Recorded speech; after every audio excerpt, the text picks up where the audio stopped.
بالله من الشيطان الرجيم. بسم الله الرحمن الرحيم، والصلاة والسلام على سيد المرسلين سيدنا محمد وعلى آله وأصحابه ومن تبع بهداه إلى يوم الدين. اللهم علمنا ما ينفعنا وانفعنا بما علمتنا وزدنا علما. بسم الله والصلاة والسلام على رسول الكريم. إن الحمد لله نحمده ونستعينه ونستغفره ونعوذ بالله من شرور أنفسنا ومن سيئات أعمالنا. من يهده الله فلا مضل له ومن يضلل فلا هادي له. أشهد أن لا إله إلا الله وحده لا شريك له وأشهد أن محمدا عبده ورسوله. Alhamdulillah, all glorifications are due to Allah subhanahu wa ta'ala, who has granted us the opportunity of witnessing this Friday. We seek Allah subhanahu wa ta'ala to grant us all the benefit of the Jum'ah. I want to discuss something which I felt is a blow onto the Muslim Ummah, and it's a disappointment to we Muslims. And this is, as we all know, that Islam is the only religion which from your birth to death, Allah subhanahu wa ta'ala has given every individual the opportunity to remain in the trap of the religion. However, there is something I and you have neglected for a long period of time, and this particular aspect is what actually would have given a Muslim the opportunity of making paradise on the day of Qiyamah. Had it been every Muslim strictly work with this, I think all of us will be hopeful that inshallah, at our demise, we will have opportunities from our fellow brothers and sisters.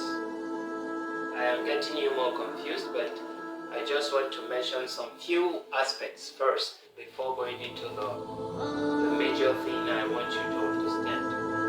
And that, for now, let's just transcend to what I'm trying to mention. This aspect we have neglected is the hadith of the Prophet ﷺ. When the Prophet ﷺ, when he was talking about the funeral rites, the Prophet ﷺ says that if a Muslim dead has the opportunity of being prayed upon by 40 righteous Muslims, 40 believers, 40 believers, inshallah, on the day of Qiyamah, their prayers will serve as an intercession for him on the day of Qiyamah. This statement, every man feels like. Have you ever gone for a funeral prayer that you have less than 40? The answer is no. You've gone for funeral prayers that you have hundreds, thousands of people. But the problem is majorly from two aspects. Aspect number one. Remember, for the Prophet ﷺ to mention this, it means it is kind of technical. It's something that needs to be understood properly. For you to be told, if you have 40 people that established the funeral prayer for you, it's going to serve as an intercession for you in the Qiyamah. You know, there should be some questions asked towards that. However, we tend to just accept it as hadith, but not watching towards understanding what it entails. Number one, who is a believer? When the Prophet says a 40 righteous believer, who is a believer? Have I and you sat to think about ourselves? Are we a true believer? Have you placed yourself in the skin of a believer? Have you placed yourself checking through every do's and don'ts of a believer? This is a question you have to answer at home. You answer this yourself. This is the first aspect that this statement deals with. Who is the believer, or who is a righteous believer? Who is a mu'min?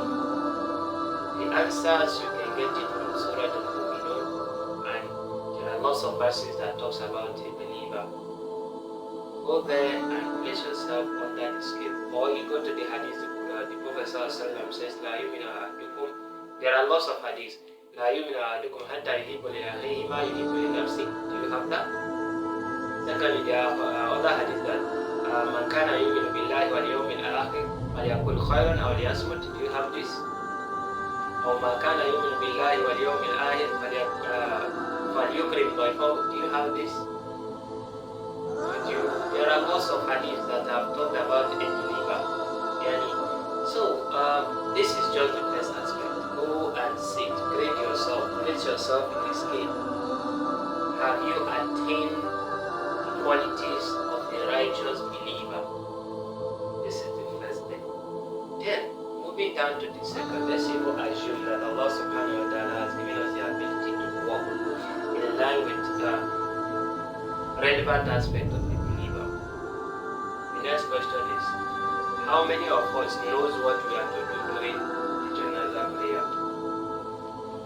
I will come clear. I myself, I battle myself with the Azkar, trying to memorize them. If you can see, this one is a Muslim, right? This because I'm not so sure that I can recite all of heart. So I have to, have a second choice, the plan B. However, we ought to work towards seeing how we can build ourselves. You are going to establish a funeral prayer. You don't know what you are to do in the first rakah, you don't know what you are to do in the second rakah, you don't know what you are to do in the third rakah, you don't know what you are to do in the fourth rakah, and you think your prayer will serve as an intercession for that person. These are the things we need to understand. We have many people there, but how many people does know what they are to do during that particular Janazah prayer? How many of us? And moreover, in that same place, you have a group of people that are leaving their phones active. In the Janazah prayer, you have lots of phone ringing, you have others. You see, these are things that shows that we don't really place a value on that prayer. Now, let's quickly describe what you have to do in the Janazah prayer, and whether you have to be pure, meaning you have to be abluted, you have to have your ablution. Then, 2, you move into a congregation. The Janazah prayer can be prayed inside the masjid, and it can also be prayed in a vast, large area of land where people can witness the prayer. You move down to the congregation. Then you make sure you straighten up your rows. You straighten up your rows. You make sure the rows are very straight. Then, let's now come to the establishment of the prayer. No matter the nature person, is he a male or a female, the rows are set the same way. Not that the difference is now the imam. The imam has to place himself, when he's a male, places himself at the middle, when he's a female, places himself close to the right also. However, you and I, as a follower, the Mamun that is coming to pray the Janazah prayer to this Muslim, that we want our prayer to serve as intercession for him or her, what are we to do? The first rak'ah, which is when I say rak'ah, the first takbir that is being made by the imam, that you make with him. After the takbir, which is the compulsory takbir, meaning the compulsory one, you need to raise your heads. Other takbirat that you'll be doing till the end of the prayer or the prayer, it's not compulsory to raise your head. You place your head on your chest and you make a takbir. So after the first takbir, where you said Allahu Akbar, what are we to do? We, number one, we are to recite Surah Al-Fatiha. Surah Al-Fatiha alone. And as an advice, while you recite this, please recite it with tranquility. Though we know we have various imams, but try to know the imam you are following. If it is those that are rushing, then I wouldn't say you should rush with him. But try to recite your Surah Al-Fatiha with tranquility. And also be focused, meaning you should try to, when I mean tranquility, try to ponder over your reciting. Try to, as you are reciting, feel alive and along with the recitation. And for those that might not know what I mean by Surah Al-Fatiha, which I'm very sure everyone knows, is for you to say, after you say, Allahu Akbar, recite, Alhamdulillahi Rabbil Alameen, Ar-Rahman Ar-Rahim, Malik Yawm Al-Din, Iyaka na'budu wa Iyaka nasta'een, Ihdina as-sirata al-mustaqim, sirata alladhina an'amta alayhim, ghayril maghdubi alayhim walad-dallin. This is Surah Al-Fatiha, and this is what you are expected to recite on the first rak'ah, yani first takbir. First takbir. Khalas. Let's remember this is the first step. Then in the second takbir, remember your hands is still here. Then you say your second takbir, Allahu Akbar. You are expected to recite Salat ala Rasulullah. Allahumma salli ala Muhammad wa ala ali Muhammad kama sallaita ala Ibrahim wa ala ali Ibrahim innaka Hamidum Majid. Allahumma barik ala Muhammad wa ala ali Muhammad kama barakta ala Ibrahim wa ala ali Ibrahim innaka Hamidum Majid. This is what you have to recite in this second rak'ah. First, Surah Al-Fatiha. Second, As-Salatu ala Nabi. And you are also to do this with tranquility. Don't rush. This is a prayer that you are giving to your brother or sister. The last prayer you can offer them. The one they themselves cannot establish. For you alone. Then, talking about the third or the third rak'ah, what do we do? This is where you recite the azkar, the prayers for the dead. Where you say Allahumma kfir lahu if it is a male, Allahumma kfir laha if it is a female. Then you vary it depending on the individual you are praying. So let's just have it based on that of the male. Allahumma kfir lahu warhamhu wa'afihi wa'afu anhu wa akrim nuzulahu wasi' madkhalahu وسع مدخله واغسله بالماء والثلج والبرد ونقيه من خطاياه كما نقيته من الأبيض، يعني ونقيه من خطاياه كما نقيت الثوب الأبيض من الدنس وأبدله دارا خيرا من داره وأهلا خيرا من أهله وزوجا خيرا من زوجه وأدخله الجنة وأعيذه من عذاب القبر وعذاب النار.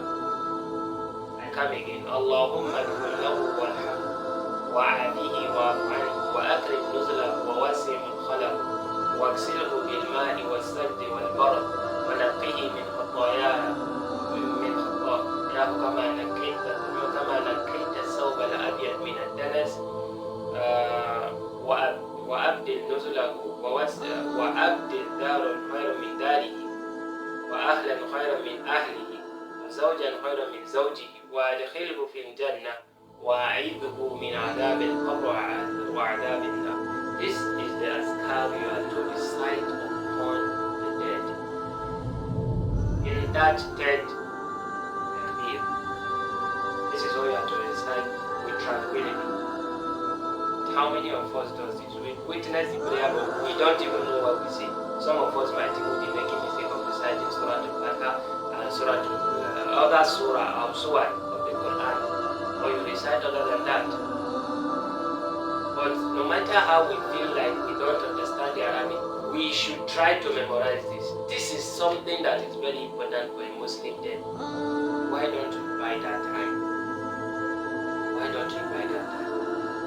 If it is I and you that's lying on the ground and nobody can recite this, how do you feel in the grave? Or how do you feel when you are deposited into the ground? It's just like the disbelievers praying for the believer. But if a believer does not know what to say in prayer, then you are like, the person is just like the disbeliever, because it's the same thing. The disbeliever can come and stand and say Allahu Akbar and does not know what to say. Illa bi annahum najasu, if not because Allah called them najas. But why should a Muslim not have the ability to do what is right, for God's sake? So this third rakah you are expected to recite that Allahumma kfir lahu warhamhu wa'afihi wa'afu anhu wa akrim nuzlahu wa wasi madkhalahu واغسله بالماء والثلج والبرد ونقيه من خطاياه كما نقيت الثوب الابيض من الدنس وابدله دار خيرا من داره واهلا خيرا من اهله وزوجا خيرا من زوجه وادخله الجنه واعيذه من عذاب القبر وعذاب النار. This is the dua you are expected to make in the third takbir. And finally the fourth takbir, this is where you make a general dua for both for all the deaths and including we that are alive, where you seek Allah to grant you the reward of the janaza prayer. And this in the fourth rakah, when you say Allah, remember your hands are here, you say Allahu Akbar. When you say that, you say Allahumma gfir li hayyina wa mayyitina wa shahidana wa ghaibana وولدنا وصغيرنا وكبيرنا وذكرنا وأنثانا. Then you move ahead to say اللهم من أحييته منا فأحيه على الإسلام ومن توفيته منا فتوفه على الإيمان اللهم لا تحرمنا أجره ولا تضلنا بعده. This is your and this is the end of what you are expected to do. 1, 2, 3, 4, takbir. Inshallah, the meaning of this will be discussed in the next video.